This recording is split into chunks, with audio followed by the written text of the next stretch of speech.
จากนี้ไปเป็นรายการพุทธานุภาพดำเนินรายการโดยพระธรรมกิติเมธีผู้ช่วยเจ้าวาดวัดราชาธิวาสวรวิหาร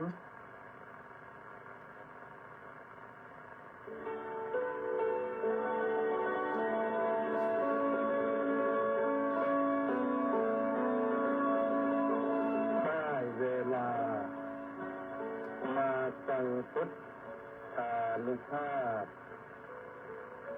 เพื่อรับทราบพุทธธรรมคำสั่งสอนเสริมมงคลให้ชีวิตก่อนหลับนอนปลาพักผ่อนสุขสบายกายใจเทิน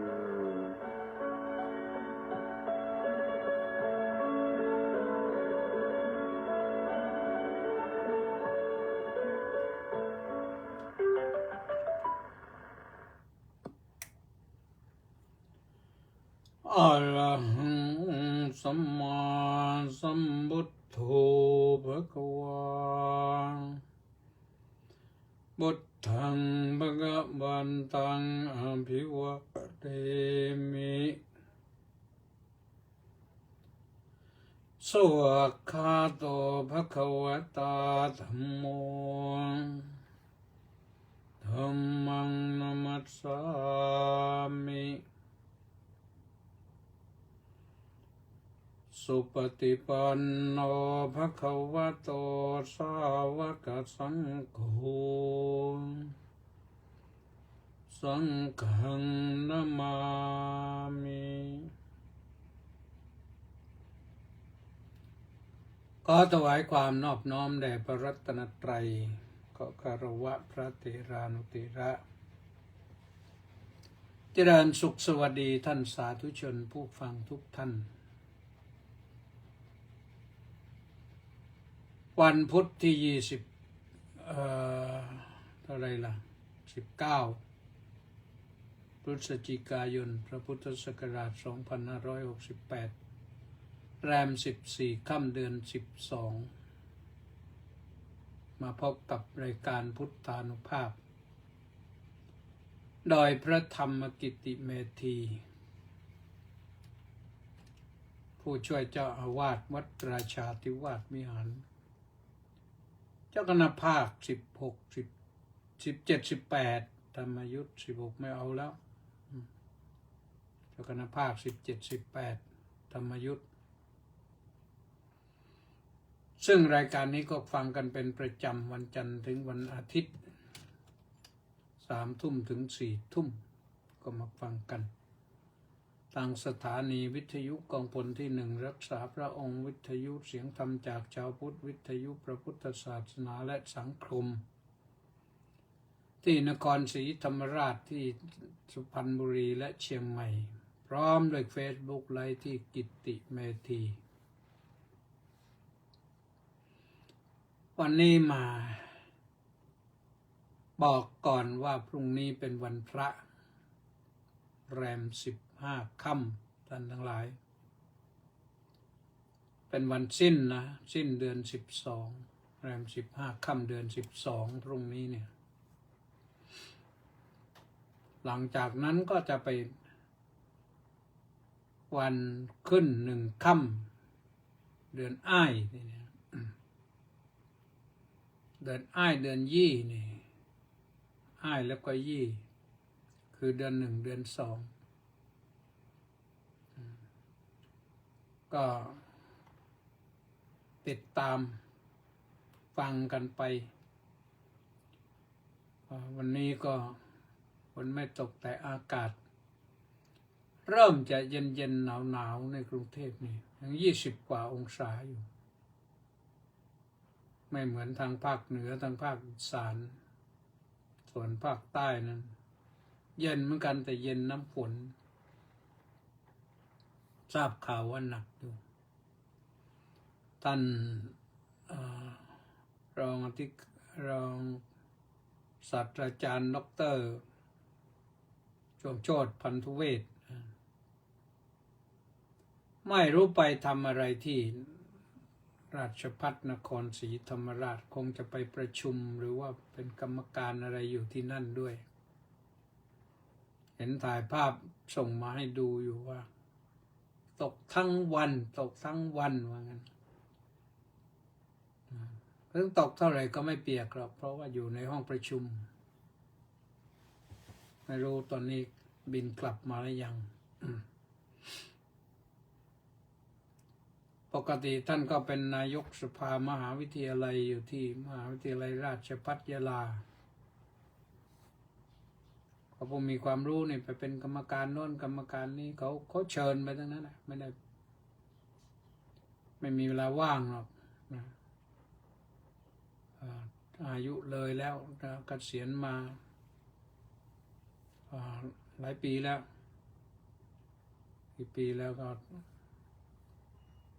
เป็นอธิการบดีมหาวิทยาลัยราชภัฏสวนสุนันทา2 สมัย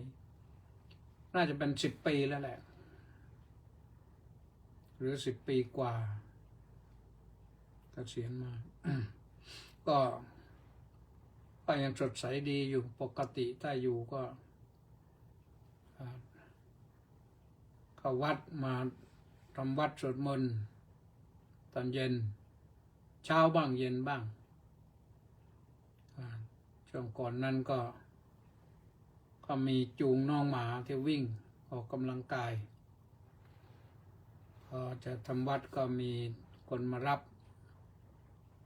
ไปจูงต่อหรือว่าพากลับบ้านก่อนก็มีความสุขดีดูแล้วก็มีความสุขดีนะไม่ทุกข์ยากไม่ลำบากเป็นเจ้าของเอ็ดดูซอฟด้วยเอ็ดดูซอฟ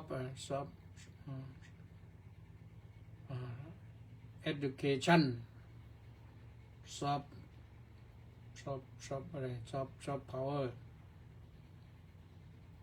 ก็ว่าของเราก็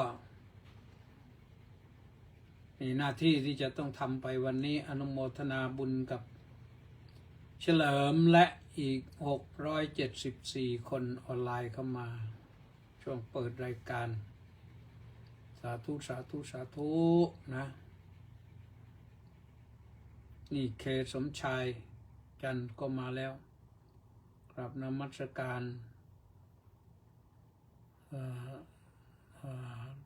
นมัสการอะไรท่านนะท่านอาจารย์เจ้าคุณอาจารย์ที่เคารพอย่างสูงครับสาธุเคสมชายก็ที่อยู่ที่โน่นอยู่ที่CP on แต่ว่าป่านนี้ก็ไม่ได้อยู่CP onแล้วคงจะกลับจากทำงานแล้วอยู่บ้านฟังธรรมะนะ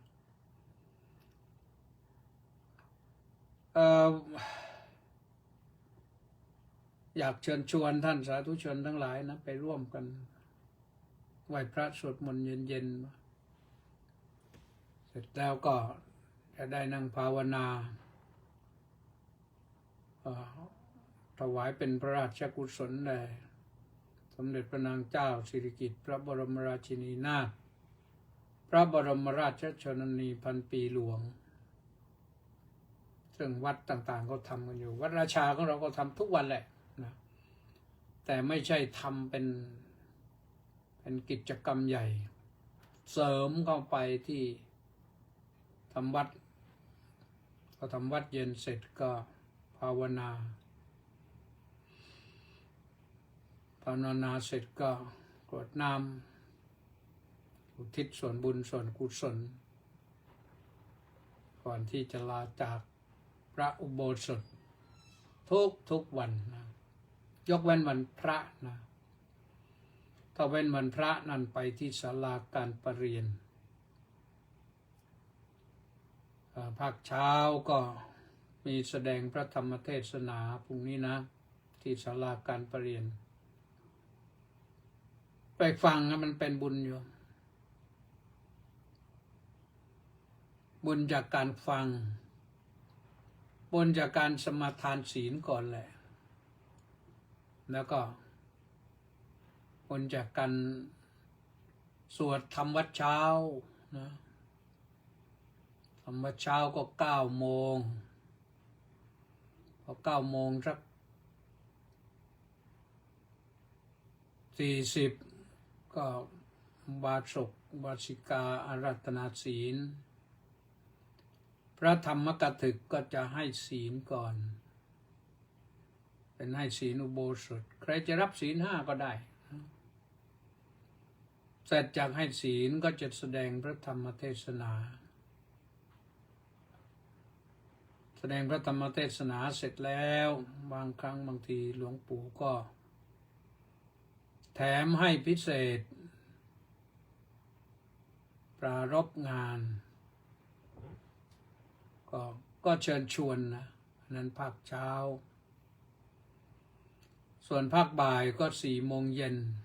แต่โยมนี่ก็จะสวดกันประมาณบ่าย3 โมงนะที่ศาลาการประเรียนนะก็สวดไปโน่นแหละจนถึง4 โมงเย็นพอ4 โมงเย็นก็พระก็เพิ่นไปพร้อมคือคำว่าพร้อมนี่ได้เวลาได้กี่รูปก็พร้อมนะนั้นว่างกี่รูปท่านก็ขึ้นไปก็พร้อมเรียกว่าได้เวลาพร้อมพระก็จะโยมทำวัดเสร็จแล้วตอนนั้นโยมพระก็จะแสดงพระธรรมเทศนาแสดงพระธรรมเทศนาจบลงพระสงฆ์ก็จะสวดยาเนวตาเนวตาปฏิทานคาถาปัตตานุโมทนาเสร็จแล้วก็โยมก็ลาพระกลับยอมกลับแล้วก็เป็นหน้าที่ของพระที่จะทำวัดเย็นต่อ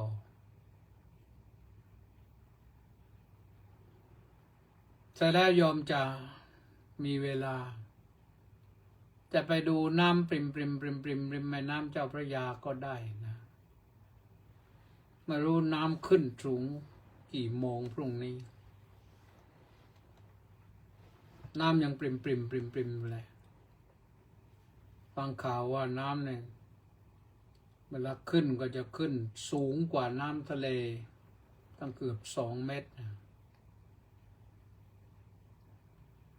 อันนี้ที่วัดราชานะพรุ่งนี้ส่วนไปปักใต้นั่นก็ฝนหนักนะ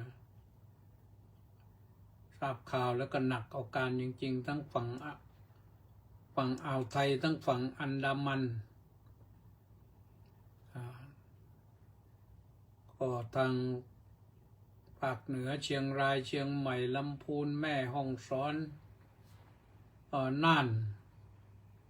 พิษณุโลกเพชรบูรณ์เขารับกันมาหลายลูกพายุแล้วนะตอนนี้ก็เขาแบ่งไปให้ทางปักใต้ลงไปถึงสุราษฎร์ธานีนครศรีธรรมราชชุมพรด้วยแหละนะชุมพรด้วยภาคใต้14 จังหวัดคงได้รับกันทั่วหน้านะก็ระมัดระวังก็แล้วกันนะอย่าได้ประมาทไม่ว่าเรื่องน้ำหลากไม่ว่าเรื่องอะไรบ้านเรือนดูแลดีแล้วก็น้ำหลากก็อันตรายกับรถขับราเดี๋ยวนี้มันเรื่องรถรถยนต์รถมอเตอร์ไซค์นี่มันก็ขาดไม่ได้ฝนตกขนาดไหนก็ธุระก็ยังต้องไปนี่ท่านพระครูสุทธิชัยสารโพธิเกษตรอำเภอสวีชุมพรนี่ขอถวายความเคารพอย่างสูงมาที่วัดน้ำท่วมหรือเปล่าไม่เห็นรายงานเลยนะก็มันมีพื้นที่ทั้งสูงทั้งต่ำอยู่ที่วัดโพธิเกษตรนี่ หรือจะเป็นที่น้ำหลาก ก็ระมัดระวังด้วยก็แล้วกันแล้วนะครับนะไม่รู้ฝนจะหนักมาขนาดไหน เราไม่ประมาทเป็นดีที่สุด วันนี้ก็จะได้พูดถึงเรื่องอะไรสมาปัตติสูตรนะสมาปัตติสูตรนี่ก็เป็นสูตรที่ 6ในพระไตรปิฎกเล่มที่22ว่าด้วยเรื่องธรรมที่เป็นปฏิปักษ์ต่อกันไม่ใช่เฉพาะคนนะธรรมะก็ยังเป็นปฏิปักษ์กันอยู่คนเป็นปฏิบัติกันนะไม่ดีเลยนะมันไม่เป็นประโยชน์เลยแต่คนก็ยังชอบที่จะเป็นปฏิปักษ์กันปฏิปักษ์ก็คือฝ่ายตรงข้ามแล้วก็จะเป็นศัตรูกันไม่คบหาสมาคมกันเหม็นขี้หน้ากันหนักหนาสาหัสไปถึงขนาดนั้นบางทีบ้านอยู่ใกล้ก็มีเป็นปฏิปักษ์กันก็มีคนชนบทนั้นเขาที่จริงแล้วเขาต้องรู้จักกันทั่วทั้งตำบลอัตภาพเองยังไม่ใช่ผู้ใหญ่ไม่ใช่ผู้มีอายุผู้สูงวัยในตอนที่ก่อนบวชนะก็ยังรู้จักคนเยอะหลายหมู่บ้านหลายตำบลคนในตำบลบ้านเกาะก็มีคนในตำบลอินคีรีก็มีคนในตำบลท่างิ้วก็มีคนในตำบลนาทรายก็มีคนในตำบลนาเคียนก็มีคนที่รู้จักกันนะก็หลายๆนะตำบลอะไรอีกอะในนี้ตำบลปากพูนก็มีเรารู้จักกันไปทั่วไม่ใช่รู้จักกันอย่างเดียวพึ่งพาอาศัยกันด้วยบางครั้งบางทีเราก็รู้จักกันทักทายเจรจาปราศัยกันแต่บางครั้งก็ต้องพึ่งพาอาศัยกันคนภูธรนั้นเขาอยู่กันอย่างไม่ร้างมิตรมีมิตรมากได้เหมือนคนนครบาลเนี่ยทั้งที่บ้านอยู่ในกลุ่มเดียวกันนะในบล็อกเดียวกันบางทีบ้านติดกันด้วยไปถามชื่อเขาไม่รู้หรอกอยู่ในเมืองเนี่ย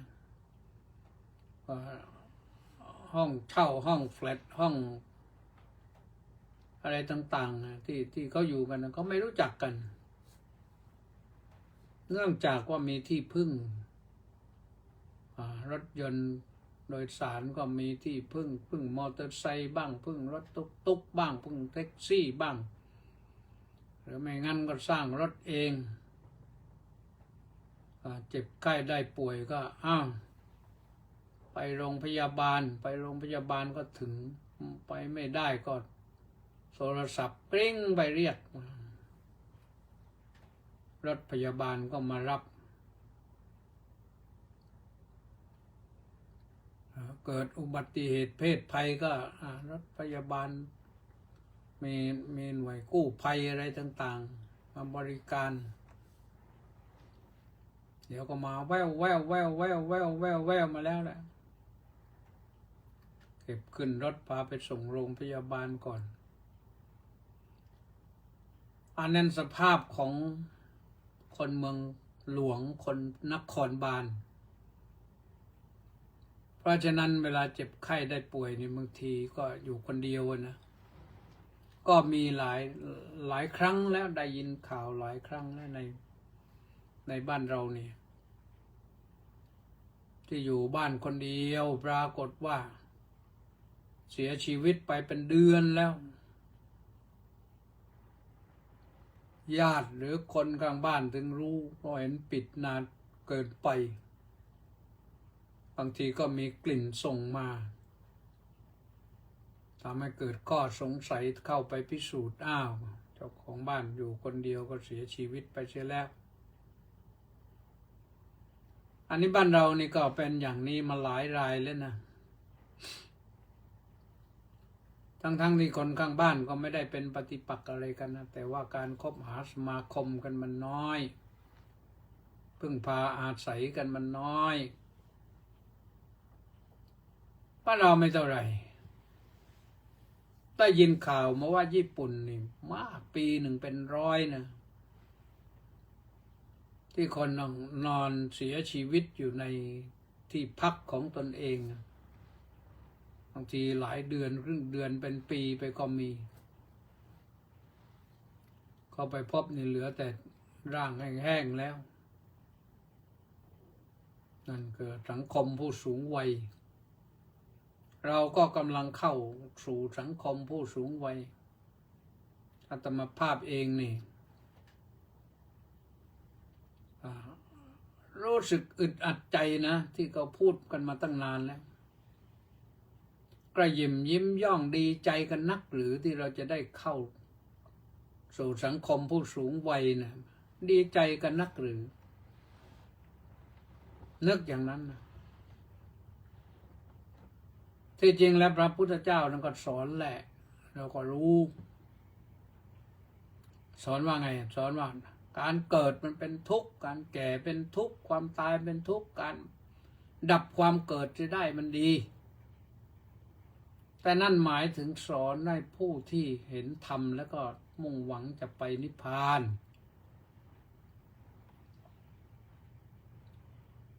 ไม่ใช่สอนคนที่ยังหวังจะครองเรือนคนครองเรือนนั้นต้องมีทายาท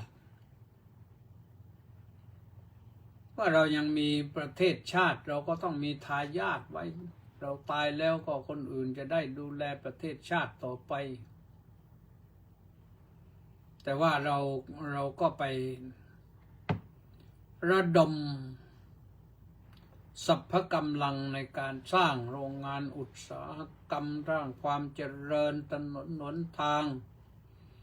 อะไรทุกอย่างสร้างตึกสร้างแฟลตสร้างคอนโดขึ้นไปลิบๆเป็นที่อยู่อาศัยของคนแต่ว่าไม่สนับสนุนให้คนเกิดและพอมาถึงวันนี้นี่เห็นแล้วนึกภาพนี้นึกภาพว่าเราต้องขาดแคลนแน่นอนก็เห็นมาตั้งแต่เราเริ่มแรกที่เราเจอนะคืออะไรเริ่มแรกที่เราเจอก็คือโรงเรียนที่สร้างกันไปเรียกว่าสร้างกันชนิดที่อุปมาว่าใช้คำอะไรดีไม่รู้จักพอสร้างไป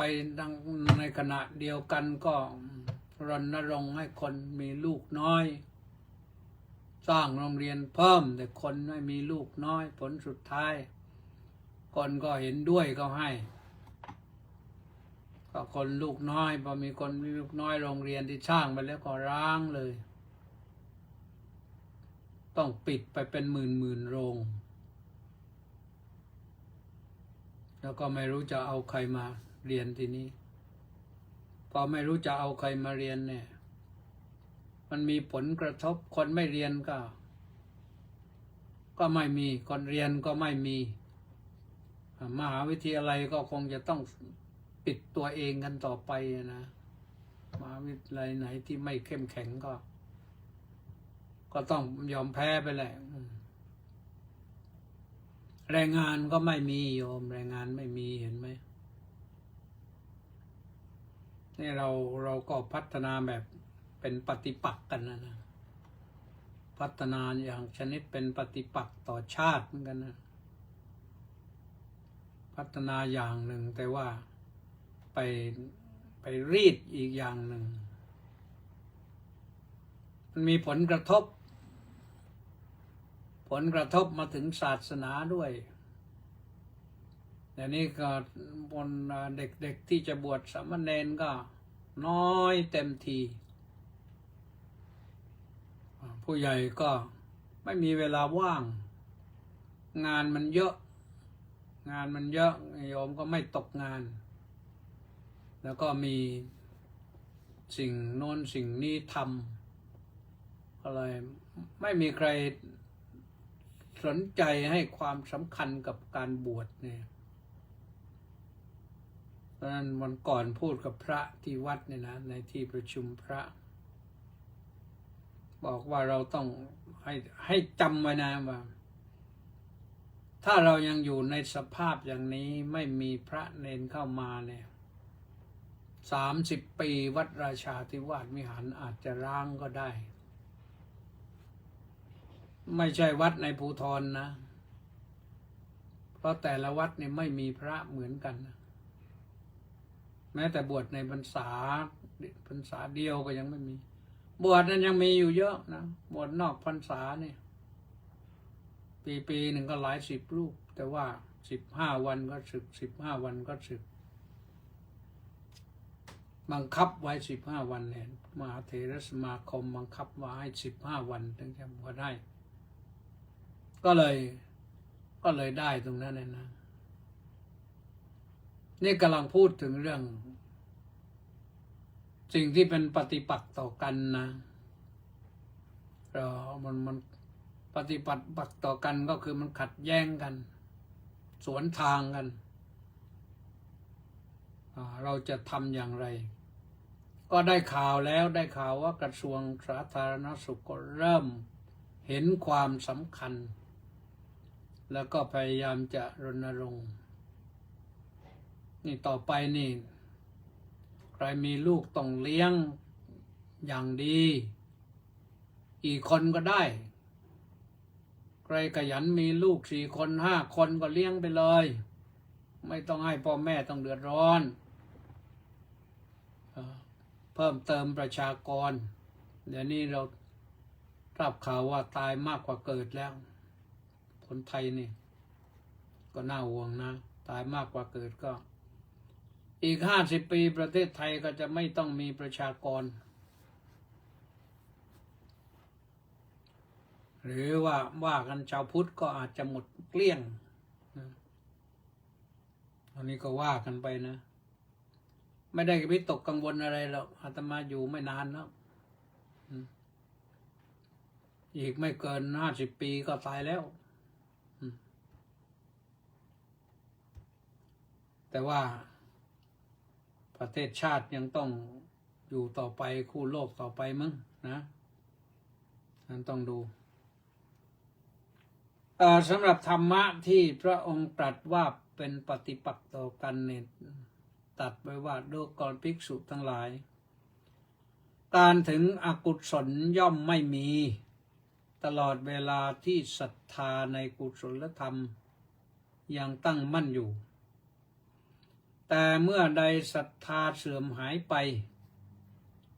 อสัตถิยะคือความไม่เชื่อย่อมกลุ่มรุมเมื่อนั้นการถึงอกุศลย่อมมีได้การถึงอกุศลย่อมไม่มีตลอดเวลาที่หิริความละอายในกุศลธรรมยังตั้งมั่นอยู่แต่เมื่อใดหิริเสื่อมสลายหายไปอหิริกะคือความไม่ละอายก็ย่อมกลุ่มรุมได้เมื่อนั้น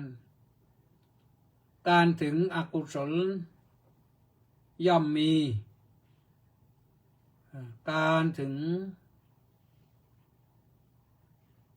อกุศลย่อมไม่มีตลอดเวลาที่โอตตัปปะในกุศลธรรมยังตั้งมั่นอยู่แต่เมื่อใดโอตตัปปะเสื่อมหายไปอโนตตัปปะคือความไม่สะดุ้งกลัวต่อบาปเนี่ยย่อมเข้ามากลุ่มรุม แล้วก็เมื่อนั้นการถึงอกุศลธรรมย่อมมีได้การถึงอกุศลธรรมย่อมไม่มีตลอดเวลาที่วิริยะในกุศลธรรมยังตั้งมั่นอยู่แต่เมื่อใดโอตตัปปะ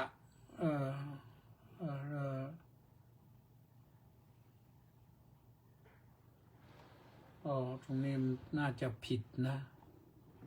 สลับกันท่านการถึงอกุศลย่อมไม่มีตลอดเวลาที่วิริยะพอท่านว่ามาตั้งแต่นั้นแหละฮิริโอตตัปปะแล้วก็ถึงวิริยะในกุศลธรรมยังตั้งมั่นอยู่แต่เมื่อใดวิริยะเสื่อมหายไปกสัจฉะความเกียจคร้านย่อมกลุ่มรุมเมื่อนั้นการถึงอกุศลย่อมมีการถึงอกุศลย่อมไม่มีตลอดเวลาที่ปัญญายังตั้งมั่นอยู่แต่เมื่อใดปัญญาเสื่อมหายไปปัญญาทรามย่อมกลุ่มรุมเมื่อนั้นการถึงอกุศลก็ย่อมมีได้นี่พระไตรปิฎกว่าไว้อย่างนั้นนะก็มาจำแนกดูก็พบว่ากุศลมันก็เป็นกุศลธรรมเป็นข้าศึกกับหรือเป็นปฏิปักษ์กับอกุศลธรรมศรัทธาก็เป็นปฏิปักษ์กับอศรัทธาหรืออสัตถิยะหิริก็เป็นปฏิปักษ์กับอหิริกะโอตตัปปะก็เป็นปฏิปักษ์กับอโนตตัปปะกสัจฉะวิริยะก่อนวิริยะความเพียรนะก็เป็นข้าศึกกับโกสัจฉะคือความเกียจคร้านและสุดท้ายก็คือปัญญาเป็นปฏิปักษ์กับความโง่ลุกปัญญาลุกปัญญาเนี่ยก็คือปัญญาสามต่างจากสุปัญญามันปฏิปักษ์อย่างไรล่ะก็คือปฏิปักษ์ก็คือฝ่ายตรงกันข้ามเราก็นำมาทบทวนในใจเราดูนะว่าสิ่งที่ฝ่ายต้นฝ่ายข้างหน้านะฝ่ายแรกนะเป็นกุศลธรรมอีกฝ่ายหนึ่งก็เป็นอกุศลธรรมนั่นก็คือคู่แรกก็คือศรัทธากับอสัตถิยะหรืออศรัทธานั่นแหละศรัทธาคือความเชื่อความปลงใจเชื่อความมั่นใจเชื่อนี่เราไม่ต้องพูดไปที่อื่นอย่าเชื่ออย่างไร้ปัญญาพระพุทธเจ้ามีตรัสเรื่องศรัทธาและต้องตรัสเรื่องปัญญาจึงว่ามาเบื้องต้นแล้วศรัทธาต้องเชื่อในพระพุทธรัตนะพระธรรมรัตนะพระสังฆรัตนะหรือเชื่อในกรรมศรัทธาวิปากศรัทธากรรมัสสกตาศรัทธาตถาคตโพธิศรัทธาเชื่อว่ากรรมมีอยู่จริงเชื่อว่าผลของกรรมมีอยู่จริงการให้ผลมีจริงเชื่อว่าสัตว์ทุกชีวิตมนุษย์ทุกชีวิตมีกรรมเป็นของตนทำไว้สั่งสมไว้สั่งสมมานานหลายภพหลายชาติมันตามเราอยู่ตามมา มันอาฆาตนะถ้าเป็นกรรมบาปกรรมชั่วก็มันตามอาฆาตจองล้างจองผลาญเรา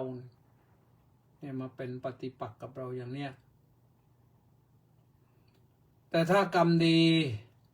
ที่มันเป็นของเก่าเนี่ยคือคนส่วนมากนะที่มาเป็นมนุษย์นี่ได้เกิดมาเป็นมนุษย์นี่ถือว่ามีกรรมดีมากมาแล้วแต่ว่ามากนั้นก็ไม่เท่ากันจะมากที่สุดมากรองลงมามากจัดลำดับไปได้หลายชั้นก็มากที่สุดมากแล้วก็พอมีแล้วก็น้อยมากน้อยที่สุดอะไรก็ว่าไปเนี่ยหลายชั้นนะเพราะฉะนั้นจะเห็นว่าคนเราที่เกิดมาเนี่ยพกพาเอาความดีมากรรมเก่ามาเนี่ยเคยพกพากุศลกรรมมามากนะก่อนพวกนั้นก็จะสุขสบายสมบูรณ์ทุกอย่างไม่ขัดไม่ข้องไม่อะไรทั้งสิ้นไม่มีข้าศึกไม่มีศัตรูโรคภัยไข้เจ็บก็ไม่มีความยากจนคนแค้นก็ไม่มีศัตรูหมู่อมิตรก็ไม่มีแต่คนรักนะนั่นเพราะกรรมเก่าดีมาแต่ถ้ากรรมเก่าไม่ดีมาเนี่ยเกิดมาแล้วก็ทุกข์ยากลำบากอยากจะรวยก็รวยไม่ได้ไม่เคยรวยมีทรัพย์สินอะไรบ้างก็สูญหายไปนี่ไม่ดีก็เพื่อนขโมยมันเบียดเบียนซะอีกบางทีก็ถูกด่าถูกประณามหยามเหยียดเนี่ยมันพกเอากรรมเก่ามาอย่าคิดว่าไม่มีนะต้องเชื่อเรื่องกรรมแล้วก็เชื่อเรื่องผลกรรมนะแต่เชื่อแล้วทำยังไงก็ต้องมาสร้างกรรมใหม่ดีๆเพิ่มขึ้นให้มันมากๆแม้คนที่ได้ดีแล้วก็ประมาทไม่ได้พระพุทธเจ้าบอกว่าอย่าประมาทความประมาทพลาดพลั้งอันตรายได้ถึงตายได้ความไม่ประมาทก็คือความมีสติถ้าจะเห็นว่าคนไทยส่วนมากนะคนไทยส่วนมากนะมีอันจะกินมีฐานะอะไรต่างๆแล้วสุขภาพดียิ้มแย้มแจ่มใสร่าเริงแล้วก็ใจเป็นบุญกุศลสร้างสมบุญกุศลเขาบอกบุญที่ไหนก็เอาทำเลยบางทีเขาไม่บอกแล้วไปเห็นยังไปประวารณาทำมันก็นี่คือคนที่เขาสั่งสมบุญถ้าเหล่านี้ก็ไม่มีปัญหาหรอกอาจจะมีได้บางคนที่มีของเก่าที่ติดตามมาแทรกพรึบก็ให้ทุกข์ยากลำบากไปสักครั้งมันก็เป็นได้นะเพราะฉะนั้นเราถ้าไม่มีศรัทธาจะแล้วมันจบเลยนะปลดศรัทธาทิ้งจะแล้วมันจบเลยเรื่องบุญกุศลนะไม่ต้องพูดถึงเลยไม่ใฝ่บุญแต่ยินเสียงก็ประกาศเป่าร้องมาให้ทำบุญเนี่ยนอกจากไม่ทำบุญแล้วยังรำคาญอีกโวยวายอีกทำอะไรกันนักกันหนานะวัดบาทำอะไรกันนักกันหนานะหาแต่เงินเพราะก็พระนี่ไม่มีอาชีพนี่ก็ต้องหาเงินมาสร้างเลยสร้างไว้ไปไหนล่ะสร้างไว้ในพศนี้นี่อีก100 ปีนี่มันเป็นโบราณวัตถุโบราณสถานสำคัญเรื่องการก่อสร้างก็จำเป็นว่ากันจริงๆแล้วการก่อสร้างวัตถุนี่ โบสถ์วิหารศาลาการประเรียนเนี่ยสร้างทีนึงแล้วมันอยู่ได้นาน มีหลักฐานไปเป็นร้อยปีพันปีแต่สร้างคนนี่ยากจังสร้างคนนี่ยากจังสร้างได้แล้วไม่กี่วันหายไปได้อีกเคยได้ยินหลวงพ่อจรัญไปฟังท่านที่วัดสมัยนั้นท่านพูดกับโยมบอกว่าโยมเอ้ยการสร้างพระพุทธรูปนี่สร้างอะไรก็ได้สร้างแล้วท่านไม่ไปไหนหรอกอยู่ที่วัดจะสร้างพระสงฆ์นี่มันยากจริงๆพอสร้างได้ประโยชน์สูง7 8 9นกเอาเพลอไม่ได้โยมเช่าไปบูชาที่บ้านหมดอันนั้นสำนวนหลวงพ่อจรัญนะวัดอัมพวันสิงห์บุรีได้ยินแล้วก็จำได้ประทับใจประโยคนี้เพราะฉะนั้นนะเราต้องศรัทธาในพระพุทธพระธรรมพระสงฆ์ศรัทธาในเรื่องกรรมนะต้องถ้าไม่มีศรัทธาแล้วทุกอย่างมันจบนะเรานะต้องมีหิริด้วยหิรินะหิริไม่รู้ก็ออกเสียงหิริหรือหิริมันบาลีมันหิริแต่ภาษาไทยมันหิรินะแปลว่าความละอายแก่ใจในการที่จะทำชั่ว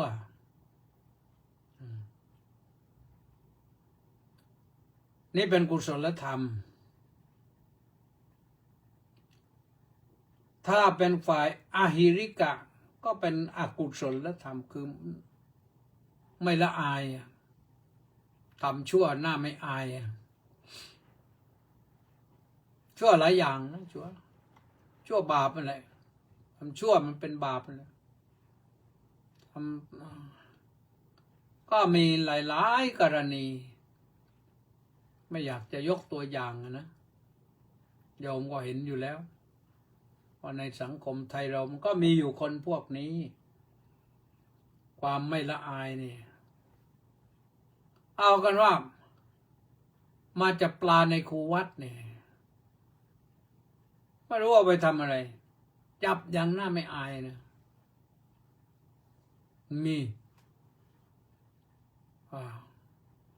โยนเบ็ดไปบ้างยิงลูกดอกบ้างอะไรเมื่อก่อนนี่เยอะแต่เดี๋ยวนี้น้อยแล้วนี้คนดีขึ้นเยอะนะแต่ว่าที่ท่าน้ำแม่น้ำเจ้าพระยาเนี่ยแต่ก่อนนี้ก็หลวงพ่อเปิดให้บริการอาหารปลาก็ปรากฏว่าปลาสวายมันมาอยู่เยอะเลยแต่พอปลาสวายมาอยู่เยอะนะพรานปลาก็มีเยอะเลยเอาแหมาบ้างเอาอวนมาบ้างมาดักทะเลาะกับเด็กวัดพระไม่กล้าไปยุ่งหรอกเดี๋ยวมันถีบลงแม่น้ำเจ้าพระยาเด็กมันวิ่งทันพระวิ่งไม่ทันต่อไปทำมาหลวงพ่อก็สั่งเลิกเลยการให้อาหารปลานี่เลิกเลยเหตุผล2 อย่างที่เลิก1มีปัญหาอย่างนี้2ห้ามโยมไม่อยู่ว่าให้อาหารปลาก็ให้เถอะแต่อย่าให้นกพิราบพอให้นกพิราบมันมาเยอะเลยพอมาเยอะแล้วมันไม่ไปไหนมันกินเสร็จแล้วกลางค่ำกลางคืนมันก็นอนที่ไหนนอนในหลังคามันก็เข้าไม่ได้มันไปนอนหลังคาในที่ศาลาการประเรียนนะแต่มันถ่ายมูลหลังคาดำเลย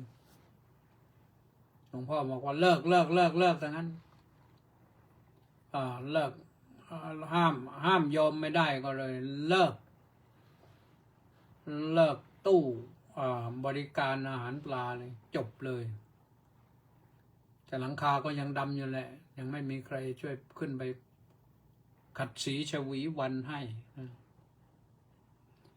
ฮิรินี่ก็อดคู่กับโอตตัปปะนะฮิริโอตตัปปะเนี่ยเป็นเทวธรรมด้วยนะใคร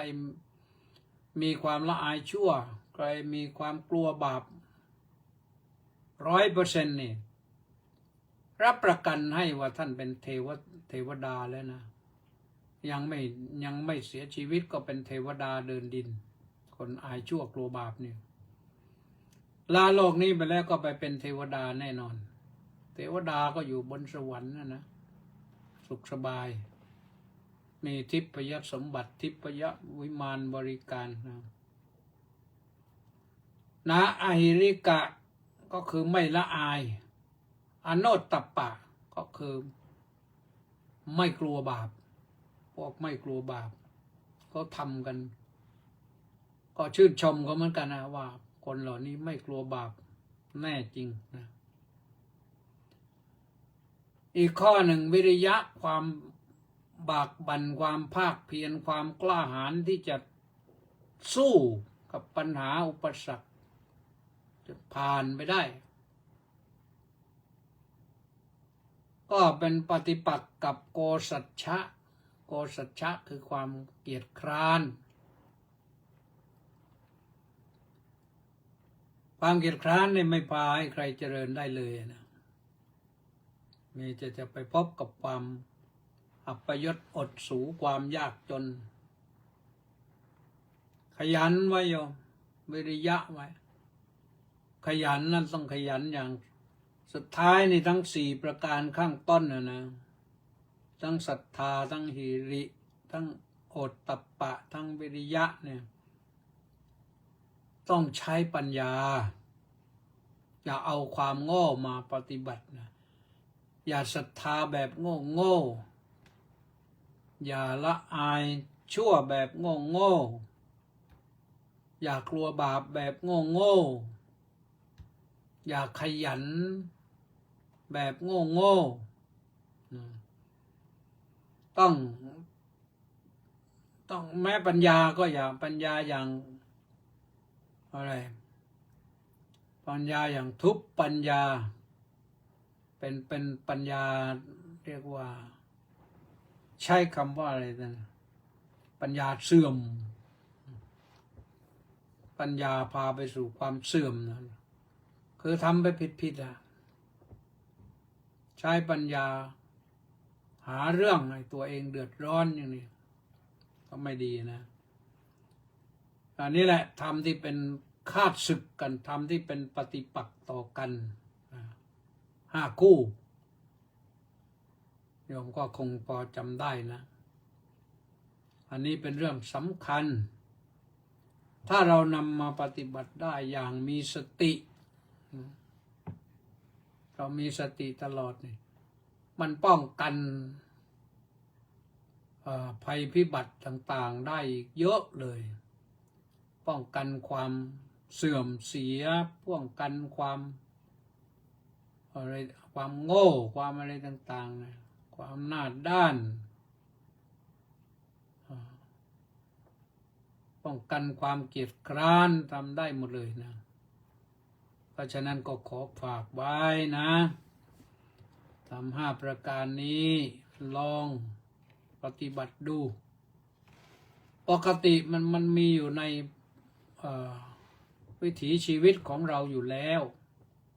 แต่ว่าเราจะรู้จะเข้าใจขนาดไหนบางครั้งบางทีเราขยันเสร็จแล้วไปขี้เกียจเสร็จง่ายๆอย่างนั้นแหละเพราะฉะนั้นอย่าขี้เกียจนะอย่าขี้เกียจเอาละวันนี้ก็ธรรมะก็ว่าไว้ตอนนี้ต่อไปนี้ก็จะได้อ่านรายชื่อผู้ที่เข้ามาทางเฟซนะก็มีมณีแสงจันทร์สาธุสมศรีลักษณะวิราชสาธุกำพรผู้มณีโอ้ท่านสวก็มาอีกวันนี้สาธุกราบนมัสการครับผมว่างั้นขอให้หายเจ็บหายป่วยนะสาธุต้าสิทธิมงคลสาธุนี่ใครอีกอ่ะ เคสมชาย สาธุสาธุอ่านไปแล้วตะกี้สุรชัยประพันธ์ก็อ่านไปแล้วสาธุเจโสกราบนมัสการสาธุสาธุสาธุสาธุมาวรวุฒิแก้วแก้มพุทธน้อมตกราบนมัสการก็รับท่านพระอาจารย์หายไปหลายวันแล้วมาแล้วนะสาธุ